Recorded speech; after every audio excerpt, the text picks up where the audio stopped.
Okay, guys, we are back on the Law of Cassidy, and I am very blessed to have one of the most beautiful humans I've ever met in my entire life joining me here on the pod, Miss Sarah Olsen. Many of you know her as Aesthetics by Sarah Ann. Yes.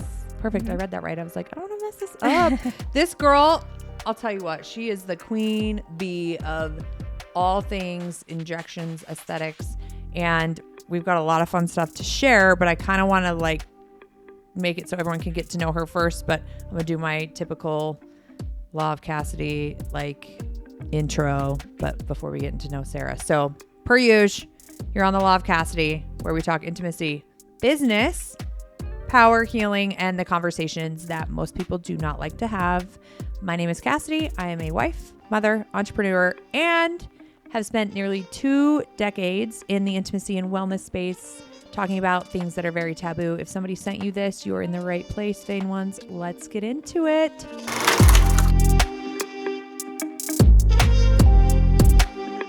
Sarah Olsen. Yes. Your journey into aesthetics, did you always want to be in this box? I always wanted to help people feel confident. That was kind of what drove me. When I was younger, I struggled with my skin. I had acne, all the things. You're lying. And no, I had horrible acne. Had to Look go at on your skin now. Accutane. Well, yeah. So I've been through it, but that journey kind of set my path that I wanted to do that for others. And it's been great. I love helping people feel confident, but started in skin as an esthetician. Been doing that for 18 years, and that was great. And then slowly wanted to elevate my skills. I really loved the idea of becoming an injector. So combining, skin treatments with injectables to me was like a game changer. So I've been injecting for over 5 years, and it's great because we can discuss the benefits of injectables and how to do them safely and appropriately. And then also combining that with skincare and skin treatments. Awesome. So your career journey, you are new to my bestie's clinic. You have been at Mason Aesthetic and Wellness for how long now? Like 6 months. 6 months. Yeah. And she's cooking, you guys. That's why I have her here. We have lots of fun stuff to share. So I like you guys to get to know my guests per usual. So I like to do a little rapid fire questions. So I have them ready. So we're going to just throw them at her. First one, how do you like your coffee? I don't drink coffee. Perfect. How do you like your beverage of choice? I've been obsessed with Bloom, like the natural energy drinks. Is it good? It's so good. Is it fizzy or flat? It's fizzy. Okay. Has to be fizzy. I like the bubbles. Yep. Yep. Okay. Flavor? Do you have a Bloom flavor you like? I like the apple. Okay. Perfect. Okay. Do you consider yourself an introvert or an extrovert? I'm kind of an introvert. Okay. But I work with people all day, which is interesting. But then I love being out of my comfort zone with my patients, but it feels very one-on-one. But so kind of both, I guess. Do you feel like you get tapped out like the end of the day? You're like, I just need to just unwind. Yeah. You suck it all in and then you're like, oh, great. I've peopled. No more people. Exactly. Thank you. Okay. So best treatment you've ever had done on yourself. Have you had treatments done on yourself? I've had lots of treatments over the years.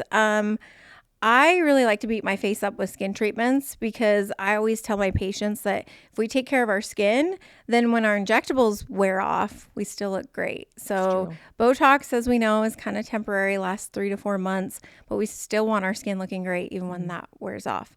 So I think a combination. I like to do both. Okay. So is there a name of a specific treatment that is like the best thing you've ever done? I really like the RF microneedling. So at Haley's office, it's the Morpheus because there's little to no downtime. The treatment's a little spicy, but numbing cream, you're going to get through it. But it really stimulates collagen like no other. It helps with tightening. You're red for like an hour or two and then you're good. So I like that there's really no downtime because I think a lot of people don't have time for downtime, Yeah. So fun fact, I was like one of the first people to do Morpheus. Yeah. And it was before we did numbing cream. Oh. So I raw dogged that. Yeah, that's not fun. Was extra spicy. Yeah. Yeah, I bet. And then I looked like it was bad. It was bad. I was always like the test dummy for Haley. She's like, hey, you should try this. Great treatment though. Yeah. Awesome treatment. But yes. Okay. So most overrated treatment everyone asks for. Botox, obviously. We all love Botox. I think overrated. Sometimes I think cheeks, only because you know where I'm going with this. There's a lot of overfilled cheeks, and I feel like not everyone needs fillers. Sometimes we need other things like Sculptra. But yeah, I think that, I don't know. I would say Sculptra's underrated in my opinion, and I think cheek fillers sometimes can be overrated. But yeah, because can you take it out when you put it in? Filler? Yeah. Yes. Okay. But a lot of people don't. They just keep. Yeah. Well, around. and I think placement is key because sometimes you need to look at the face at different angles and make sure that's really where you need volume. Because a lot of patients, everyone's looking in the mirror and they're not looking at different angles. So they're like, my cheeks are gone or my lips are gone. I'm like, turn your face slightly and let me take a photo. And they're like, oh, my lips look great from that angle. I'm like, yes. Yes. We're not adding more. Right. Or you're going to look ridiculous. Exactly. Perfect. Okay. Most underrated treatment nobody asks for enough. I would say either jaw filler. I did that. Or neck Botox. That's starting to get some traffic, which is awesome. Yeah. But I mean, it's so good for like preventative. Yeah. But also if you're starting to see the neck aging a little bit, or mainly what we're treating are the neck bands. So mine are really strong right now. Mine, but these, I can't. Yeah. Yours are toxed. But these eventually pull down the tissue over time. And people, like older people, you'll see that their bands are like pulling forward. So we can actually like tell them to calm down, tox them, and they kind of tuck back. And it helps to smooth everything. So I love a little neck Botox. I know. She's like, I was like, what do you mean? She's like, we're going to do it. And then I'm like, oh, wow. Well, and she's so good at like piecing it rather than just like overdoing. I feel like you're like, okay, this will pull this here and then this will do, which I don't think a lot of people do. Right. Which is awesome. We'll get into the nitty gritty details of my face because I will say I've done all the things. Okay. What do you wish clients would stop doing before they come in? I think you got to stay off TikTok and all the things that are like the trending, injectable treatments, because I don't know. I just think that people hear and get information from people that aren't experts or specialists or really know what they're talking about. Yeah. And so I struggle with that because people come in, they're like, I saw this on whatever. And I'm just like, stop looking at that. Let me assess your face and let me look at it at different angles and address what we can do to enhance things. But we're not trying to drastically change the way you look. Yeah. Do you think people get messy by like bargain bouncing and like trying to just, I got it for this much a unit, I got it for this much a unit, and then you have to clean up a mess? Yes. Oh, I bet that's fun. Yeah. Okay. What's the first thing you notice about someone's skin when you meet them? That's hard. I feel like I look to see if it's like glowy, because like that's what I'm always after. Like, is their skin glowy? Does it look happy? What causes dull skin? I feel like people aren't exfoliating. Okay. And so as we age, our skin cells don't turn over as quickly. And so we have to kind of help them get off and out. And so little exfoliation as we get older is very important. Noted. Okay. And best age to start preventative treatments? I feel like it's when patients feel like they're noticing things. There's a difference between like static lines and expression lines. So static lines, if we're not making an expression, we're just staying still. If you're starting to see lines there, then that's a good time to start treating them. But if the only time you're seeing a line is when you're expressing, I would say that's not necessarily the right time because you're not quite ready. Yeah. But I would say people are doing it younger because they want to be more preventative, which I'm all about.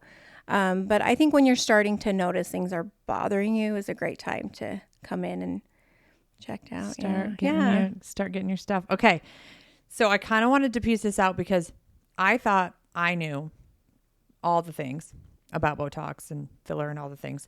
And then I met Sarah, and Sarah like was teaching me things that I was like, oh my gosh, that makes so much sense. Right. Like I just was like, oh, I'm the girl that like I burned through it and it sucks and I'm in here every 3 months. And so I kind of want to focus on Botox for a minute. Okay. Botox and filler. And then we're going to get into some Sculptra talk and then some exciting things that are coming up in the clinic and any juicy tea you want to share. So for someone who has never had anything done, explain Botox and filler like they're completely new to this. What are they actually doing to their face and their muscles? Yes. So Botox is FDA approved, very safe, been around for a very long time. Most studied cosmetic drug in the world. So I feel like Botox is my bestie. I love Botox. I feel confident when I give people Botox because I know it's a safe treatment. But really what I tell people is let's start slow. And that's my motto always. It probably drives patients crazy. I'm like, we can always add more. The goal is not to like miss that finish line, right? It's to get to it.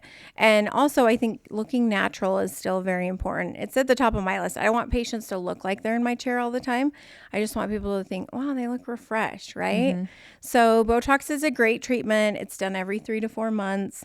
It takes 2 weeks to kick in. And as a new patient, I'm going to see you back in 2 weeks after we do your treatment. And the biggest thing I ask my patients with Botox is, are you going for softening or smoothing, or you want like no expression? Because some patients will say, I just want to be a little softer. And then they'll come in 2 weeks for their follow-up and they're like, I have this one little pull. And I'm like, oh, so you want to be frozen. Yeah.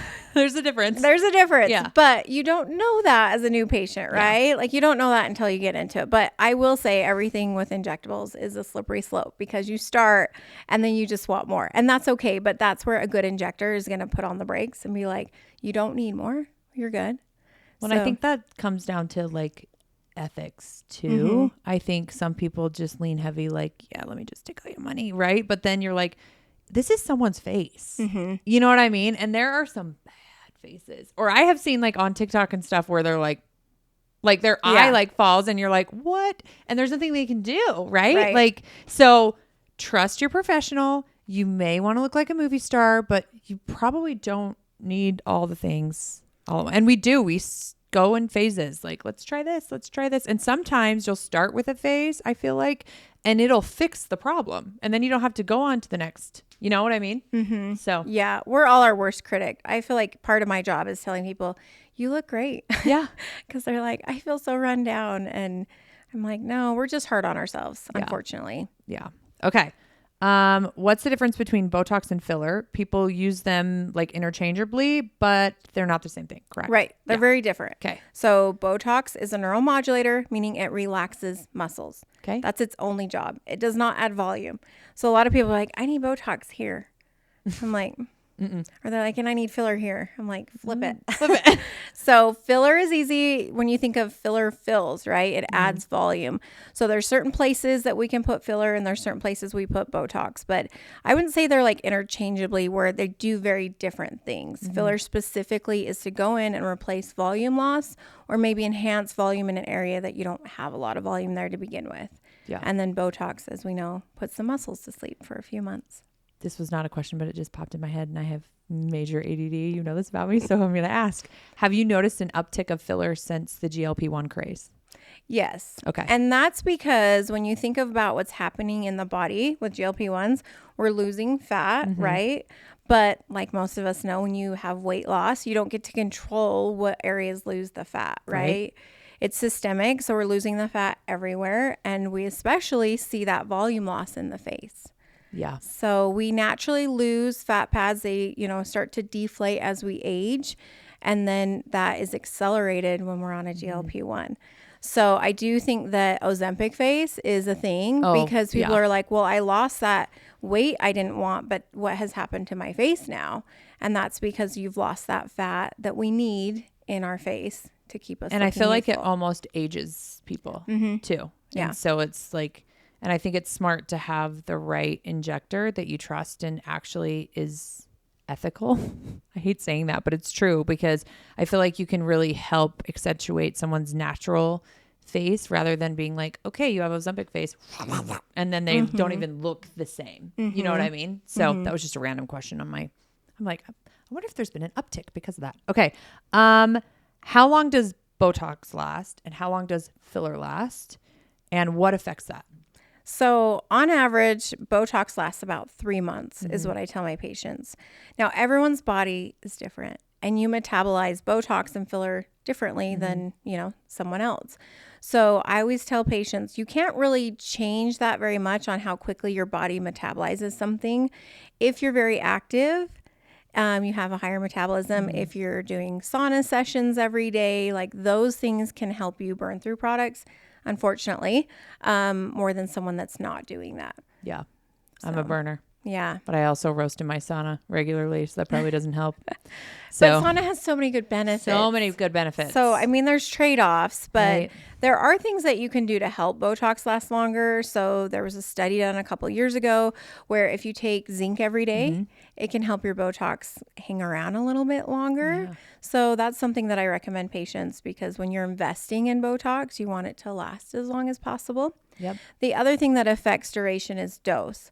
So a lot of patients will come to me and they're like, my Botox is wearing off so fast. And I'm like, okay, well, what is your dose been? And some know and some don't, but they're like, well, I only want to do like 8 units on my forehead. How many did we put in my forehead? Do you remember? You 20. Can share. 20? Mm-hmm. Yeah. Yeah. So that's where it's hard, because patients are like, well, I don't want to, do a lot. I'm like, well, then it's not going to last very long. Yeah. So sometimes it's okay if you want to just have some softened lines. And I'm just going to tell you, it's not going to last the full 3 months. Not everyone loves to have a frozen forehead. I love a frozen forehead. I love a frozen forehead. Me too. But not everyone loves that. And they get nervous. And I totally respect that. But I'm like, but if we do less, then it's not going to last as long. So that's something, especially with Botox, duration and dose go hand in hand. Well, and you almost can like stretch out your budget if you dose correctly. Mm-hmm. So my first time seeing Sarah, she was like, oh, we've been doing baby Botox. She's like, and I was like, what? And I loved it. Like I felt like it was pushing 5 months for me, which I'm normally a 3-monther. So it was a good, and I was taking my zinc. Take your zinc, everybody. Fun tip. But yeah, so that was, and I think because of that duration, you get more out of it. So you may, up front feel like, oh my gosh, this is so much more, but you got more out of it, which is awesome. What about filler? How long does that last? Same? So fillers, same thing. Like everyone metabolizes it differently. I would say anywhere from 6 months to 18 months, which is very broad. It also depends on how much we put in. A half syringe is not going to last as long as a full, but I always say you have to respect the anatomy. So something to be aware of, like, especially with lips, I would say we do a lot of lip filler.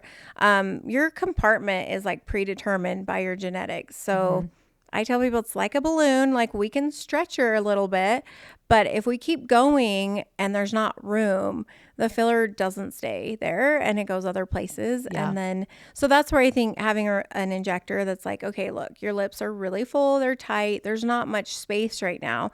So we're going to wait, but I think a top off is something I recommend. So a top off is, so I like to tell people, think of your filler as like a gas tank. When you get your lips done, you're full, right? You're loving them. They're great. If you wait the full 6 to 18 months, you could be back down to E and we're starting over again, right? So in about 6 months or 3 to 4 months, you can come in. And if we're seeing that you've lost a little volume, then you need just a little bit to get you back up to full. Yeah. And they are great. We just did that with me, right? So I have a lower lip that is a mystery, which I think we solved it, which is so fun when you see Sarah, you get to try new things. So we did my chin, which is wild. I had to relearn, like, I didn't realize how much my chin was involved with this lip. And I really think I'm excited to see like duration. I really think that's why I was burning through so much in my lip, because there was so much movement happening with my chin. So now that we've done my chin, I am excited to see how much longer it lasts. But yeah, like my top would just strong soldier. My bottom was like just struggling with life. See ya. Peace. We're out. But we have that capability where it's like, okay, we've filled this much and it's like, we don't want to overfill. Then it's like, we come back and it's like, here's more of what, you left, and we can finish filling. We'll top off. Yeah. And yeah, I think filler lasts longer than what people think it does. Yeah. So sometimes patients are here and they're like, okay, it's been 6 months. I'm like, but you look great. So we may not need a top off, know? So it's all about assessing the patient in your chair. Because sometimes we just think we need more, but we really don't, I know. We always think more is better. I know. But then you find yourself in a situation where things are just too large and you're like, what do I do? Yeah. Yeah. And I'm a sweller. I swell. So it's like, are we? I'm like, girl, you're good. You're safe. Just keep going. But you don't know. Like, you have to be able to learn and assess, which I also think it's important too. I don't love the idea of people like hopping around. Like, remember like Botox parties? Are they allowed anymore? Remember when those were like a thing? I don't love, because I'm like, okay, that person touched you and then that person, and then you just don't. I feel like it's just safe to like have like a person and that person grows with you and you like age gracefully together and know what to do. I've had patients come in and they're ready for Botox, but it's only been 2 months since they were last seen. And then I'm like, okay, well, I don't know where you were treated. I don't know what dose you were treated with. I don't know what product, because there's a few different neuromodulators, you know. We carry Botox, Dysport, and Jeuveau. So all of those products act differently. Yeah. So it's just difficult when people bounce around, because then you're like, if you don't have a great outcome, it might be because I don't know what you did previously. And I'm cleaning up a mess. Yeah. So I do recommend when patients start with me, if they still have product on board like Botox, they let it wear off, because then I can fully assess baseline and go from there. And then I can better predict my outcome. Yeah. But filler's hard because people will chase a deal, and I get that. But then it's like they see me, I'm like, I didn't do that. That's not my work. And then, you know, then you do a little digging and they're like, oh yeah, well, I went to so-and-so, but I'm not happy. And of course you're not. Glad you're back though. Yeah. So I don't recommend that. Yeah. Or if patients come to me and they're like, I went somewhere else and I'm unhappy. I'm like, well, did you let that provider know? Because honestly, that is how we grow as a provider as well. If a patient comes back and they're not happy, I'm like, okay, how do I make this better? You know? Yeah. But it's hard when they bounce all over, for sure. Yeah. Okay. Is there anyone who should not get Botox or filler? I think it's a personal decision, really. I hear people say, you know, I'm just going to do skin treatments and that's how I want to age gracefully. I'm like, that's great. Even if you just choose sunscreen, just choose something. That's literally my mom. My mom said, I'm not doing Botox. She's like, I'll do the skin stuff. I was like, no. She's like, I just think it'll be a slippery slope and she's like, I'm just going to age this way with my skin. I was like, that's great, Mom. Yeah. Yeah. So, I mean. And it's highly addicting. So honestly, Hi. So I do think that some people are like, I'm just going to put it off as long as I can. Yeah. And that's okay too. You know, I feel like I waited. I don't feel like I started doing it till like 5 or 6 years ago. So I'm almost 39. So I was like 33, 34. I feel like that was a good, you know? Yeah. But I'm also very animated and I talk a lot. So I had a lot of like that kind of stuff. Expression lines. Okay. Yeah. What is the biggest myth about Botox you hear constantly? I feel like they think that you can treat the full face with like 20 units. And I think it's hard because patients don't understand units, right? So they're just like, well, my friend went somewhere and had her whole face done for 20 units. And I'm like, show me her picture. Yeah. So I think sometimes they don't realize the amount that they need. Yeah. And then when I give them the amount, they're like, that's a lot. And I'm like, well, we can start less than that, but you'll be in more often. Yeah. Yeah. Okay. We're going to go into Sculptra, and then I want to kind of talk about things that we did on my face and why, and then a little bit about the clinic and stuff coming up. So what is Sculptra and how is it different from regular filler? Okay. So Sculptra is not filler. Okay. It's a biostimulator. So it stimulates your body to make collagen. So it's really cool when you think about the science behind it. Our body, unless it has like instructions to, you know, create more collagen, we stop making it. It's kind of depressing when you think about it. And so skin treatments like microneedling, things like that, they turn on this healing cascade where your body has to heal. So it heals with collagen and elastin. So we're kind of stimulating that with Sculptra. Yeah. So that being said, it works slowly because it takes time for your body to stimulate collagen. It's building it from the ground up. Yeah. So Sculptra is very different where it's more of a marathon. You have to be patient.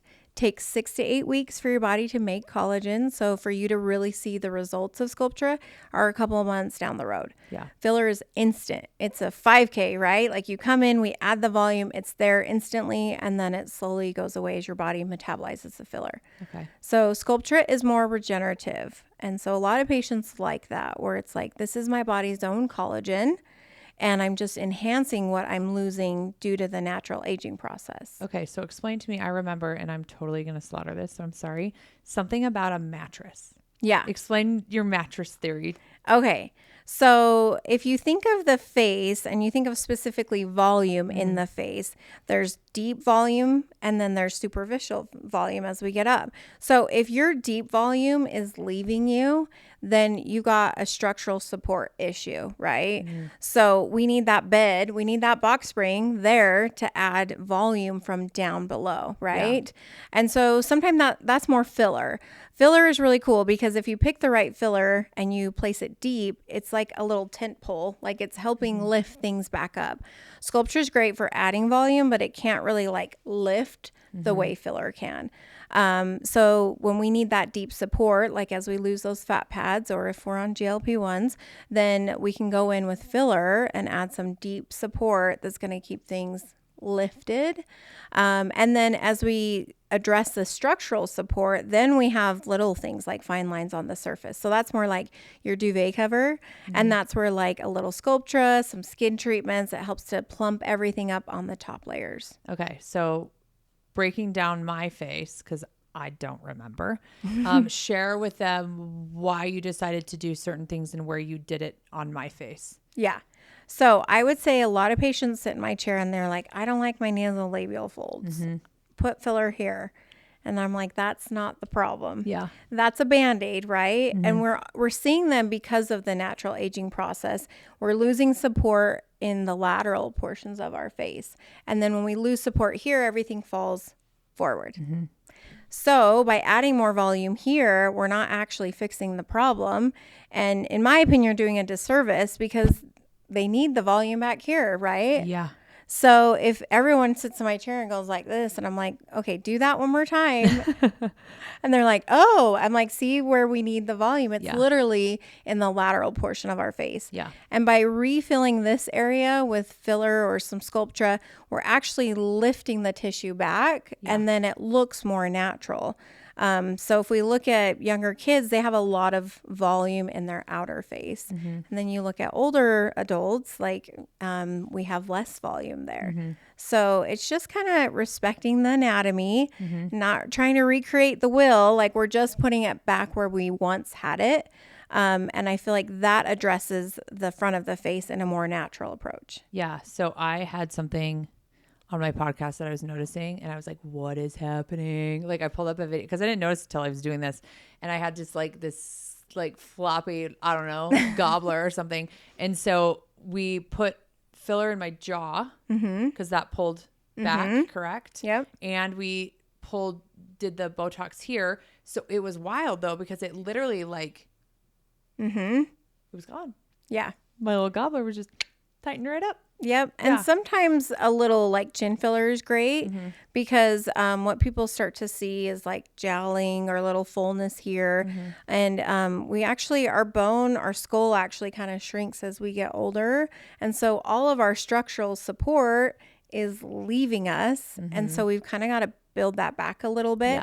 But if you can do a little chin projection or a little jawline back here, it really improves the jawline and it even helps with the fullness under there. Go, Sarah. Okay.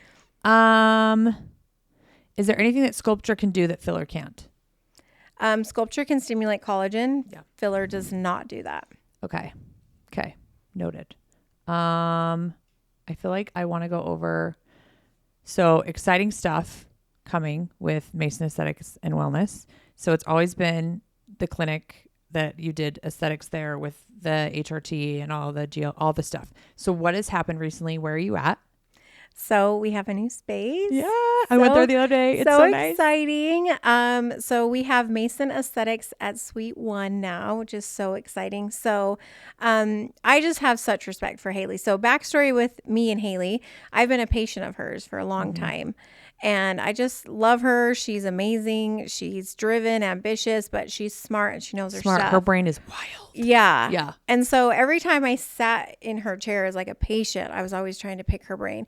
But, you know, when you think of like feeling confident, it's an inside and an outside approach, right? We want to feel good, but we want to look good too. Yeah. So we had an opportunity to join forces and it's been great and I love it, but we're growing and she's growing. And so we needed more space. So what is happening over in Aesthetics Land? Like what is done there? What are you guys doing there? So skin treatments. Okay. Braylee's going to be doing your skin treatments and then I'll be doing the injections. Okay. What about like laser? Yeah. So there's Morpheus. Yeah, Morpheus, laser hair removal. Like, Yep. is that also in aesthetics? Yep. Okay, so Yes. you've all kind of like shifted down there. We have a grand opening coming. Yes. When is it? It's July 9th. July 9th. Who's invited? Everyone. What? It's a party. You all better come. Okay, what's happening that day? So it's from 6 to 8. Okay. And we're going to have some amazing giveaways. Lots of giveaways. Yes. So we're giving away some fillers, some Botox, some skin treatments. We're doing raffles. There'll be free products, spin the wheel. Like, it's going to be so fun. I know I'm going to be there. It's Enter gonna me be in great. all the things. Sign me up. Okay. So it's coming on the 9th, which is, I think it's a Thursday, Yeah. right? Mm-hmm.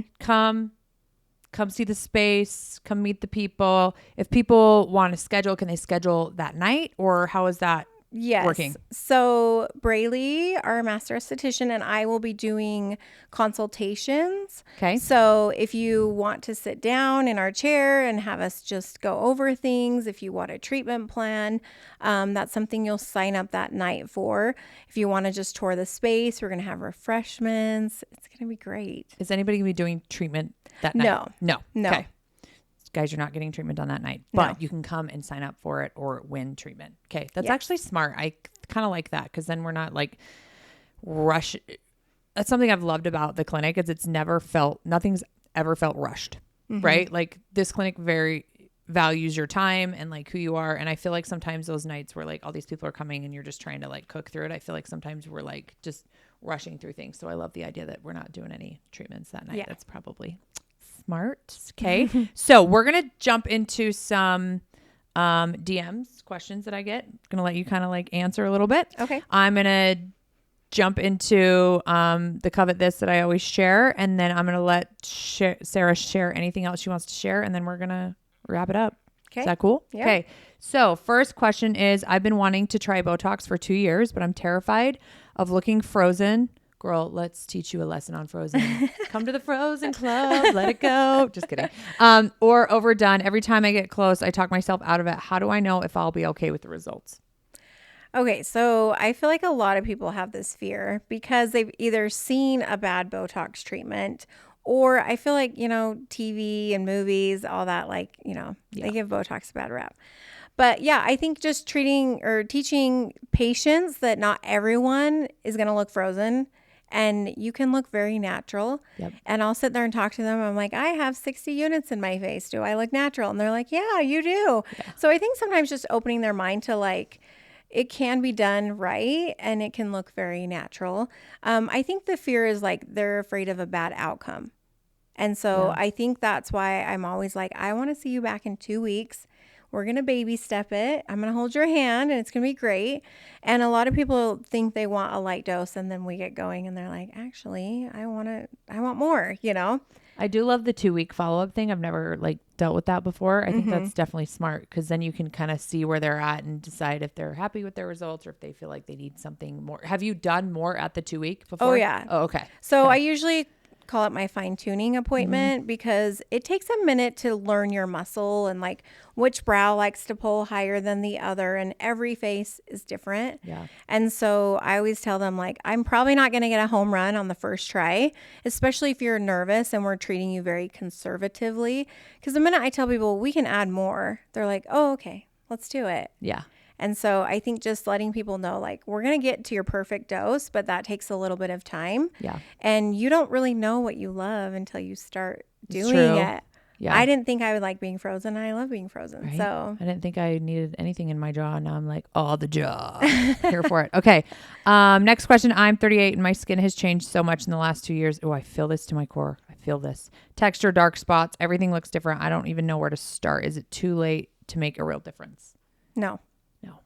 I feel like what I just had done would be, was what? I don't even know. I'm terrible, you guys. You had microneedling. But then I put something else on there. What I put on there? Do you know the name of it? She told me it was salmon sperm. It's the PDRN. Yeah. Yeah. So it's like growth factors that help stimulate healing as well. So cool. Yeah. It's awesome. I was like, I walked in and she was, I'm not going to talk too much on it because I'm going to have her come back and do an episode, but I walked in and she's like, I think we're going to put salmon sperm on your face. And I was like, is it because it's me? Is this a joke? And she's like, no, this is legit a thing. It's a real thing. Oh, okay.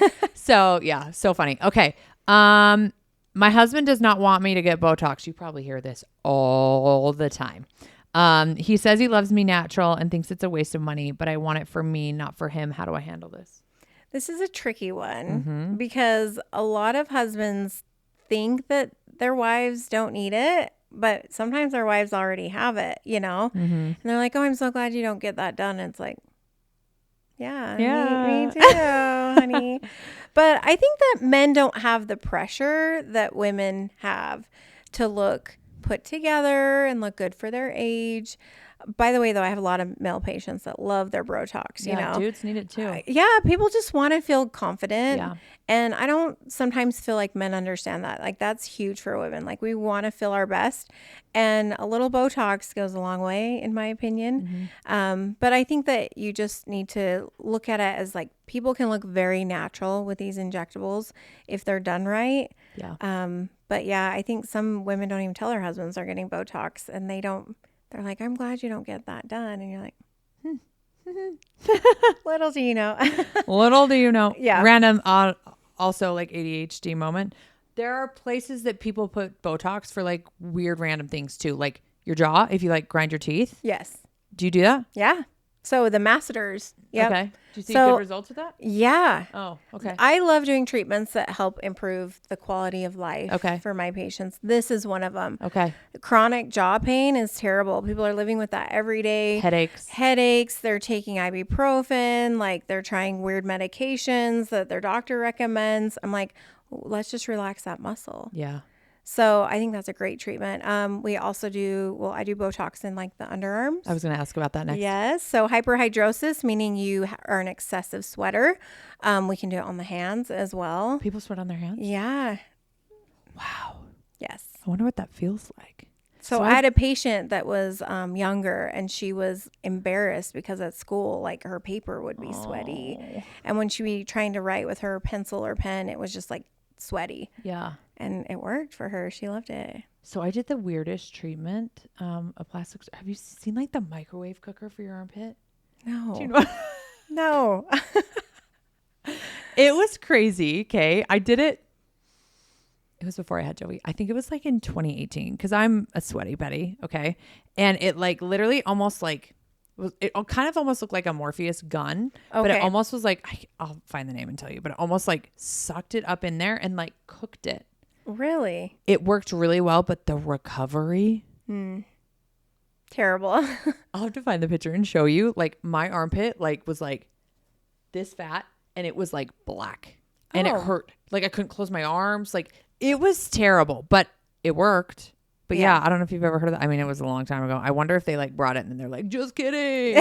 And we out. Like, I remember like crying at like 1 a.m. and I was like, I need peace for my armpits. And Josh was like, what did you do to yourself? I'm like, I just didn't want to sweat anymore. Botox seems easier. It's much easier. No downtime. So glad that works. Okay. So the covet this that I want to go over is, most people don't realize this. Skincare is important for your face, but most people do not take care of their skincare below the belt. We are on my podcast, so we're going to be weird about it for a second. But there's actually a intimate essentials bundle because especially with age, you tend to deal with vaginal dryness and discomfort. You shouldn't be washing your vagina with just like soap. Like, there's pH balance, there's stuff so I actually have a bundle. It's linked on my website, CassieBybee.com, shameless plug. So go check that out. It's the Intimate Essentials bundle. And it really is, I like to call it skincare for your vagina because you need to take care of all skincare. All skincare is important. So I'm going to turn it to you, give you one last like plug, like anything you want to share, any insight, your like best advice, or just say, come see me because I'm going to change your life, whatever you want it to be. Well, I would say it's important to know that prevention is easier than correction. Okay. Not that we can't correct if you're later in life and you're like, okay, now I don't like the way things are looking. But I think prevention is key, and you can get away with using less and doing less if you start preventing things as far as it comes to aging, right? We're all going to age, and I think it's appropriate to have a healthy respect for the aging process because no one's trying to look completely plastic, right? I love Utah, born and raised, but I do feel like sometimes things are overdone, right? So I think that if someone's telling you don't need something, I think you should respect that. 'Cause sometimes, you know, it's in our own head kind of thing. And I would say I treat that a lot where I'm like, you look great, because I think sometimes injectables, they're great when they're done safely and appropriately. But like you said, I think there's a lot of people that will just take your money if you're like, I don't love this. And they're like, great, let's do it. And then I have to clean it up. And then I'm like, why did they put filler there? You know? I think people almost deal with too, like almost like a body dysmorphia, but it's like a filler dysmorphia. And it's like they are just so deep, and then it's just not healthy. And then it's like, I also look at I always like to look at a big picture, especially because I have a daughter, right? And it's like, what am I teaching her? You know what I mean? Like, and I think this is an awesome thing. I don't think it's a negative thing. I get it done. Like, I think it's great, but I think we also need to take a step back and realize, like, we have small humans here that we just want to teach them to love themselves, and that they're beautiful and they're great the way they are. And I think sometimes, I talk about it all the time in the Utah culture, I think a lot of that kind of gets messy with providing this perfect life and this perfect look and this, you know, curated everything. And I said, we got to rewind this a little bit and remember we got little people watching this dynamic. So, And I do feel like there's like this filler blindness, you know, that people don't realize they look as full as they're looking. And so I think that's something to be aware of. You know, if you're going in all the time, do you really need to be going in all the time? Or has it started feeling like it's something like, I don't know, I'm seeing something that's really not there, you know? So I think that's where, as like a provider, you really need to be honest with people and just say, I'm not going to put more in your face. You don't need it. But yeah, I think that that's where they should be relying on a professional and hopefully going to someone that will tell them no if they need to be told no. And cheapest is not always the best. You get what you pay for, right? Same way, like when you buy a car, I feel like people are dumb when they buy cars and they're like, I'm going to go with the bargain deal. I'm like, oh, and that's why you're in the shop all the time. So, well, and this is your face. It is. It represents you to the whole world. So I would say it kind of matters. Yeah, it does matter. It's not like you can just put clothes over it. It's your face. Okay. So reminder where to find you. Mason Aesthetics and Wellness. Okay. Instagram handle. Aesthetics by Sarah Ann. Okay. And they can see all the info for the event on the 9th on both. Perfect. So Mason Aesthetics and Wellness on Instagram has all the info. And then I also have that on my page as well. Yeah, guys, I love Sarah. I've told her that. I tell her that all the time. When I saw her, I was like here's the other thing I'm gonna clear up really quick before we wrap this up. A lot of people are scared that it's gonna be uncomfortable, right? I have been a lot, and I love my girl Haley. Shout out to Haley. Haley used to be my girl, but then she brought in Sarah, which was so smart. And I like teased Haley. I was like, "Girl, you are abusive." Like, and I know she'll laugh listening to this, but Sarah is so good. Like, she has this touch where I'm like, she's like, "I'm sorry." I'm like, "I don't even feel it. Like, what's happening? What do you mean you're deep in there?" Like, she's so good, and they really do focus on comfort in that clinic. And the other thing I remind her of all the time too is she's like, "I'm so sorry." I'm like, "I chose this. Like, if you're going to choose to get injectables, to get filler, to get Botox, like, you are going to deal with some pain. Like, and don't be mad at the provider because they are using a needle and they do have to use certain needles for certain situations. But if you are looking for a safe and comfortable and a relaxing filler appointment, I literally was like, what's happening? She like does this, she does this jiggle thing. And I'm like, girl, I can't feel anything. Well, fun fact, I'm terrified of needles, which is so funny. That is funny. I poke people all day, but it's not me in the chair. So when I'm in the chair, I'm literally the biggest baby. And so I just assume everyone is me in the chair. And I try to do all the little things to make it more comfortable. But I think people appreciate that because most people are a little nervous around needles. So yeah, I just try to make it as comfortable as possible. I just treat people the way I'd want to be treated. It's all in the jiggle. Yeah. She's got good hands. Okay. Well, thank you guys. As per usual, this is the Law of Cassidy, and go check out Sarah, and you all better be there on the 9th. I will be there. Yes. See you. Bye.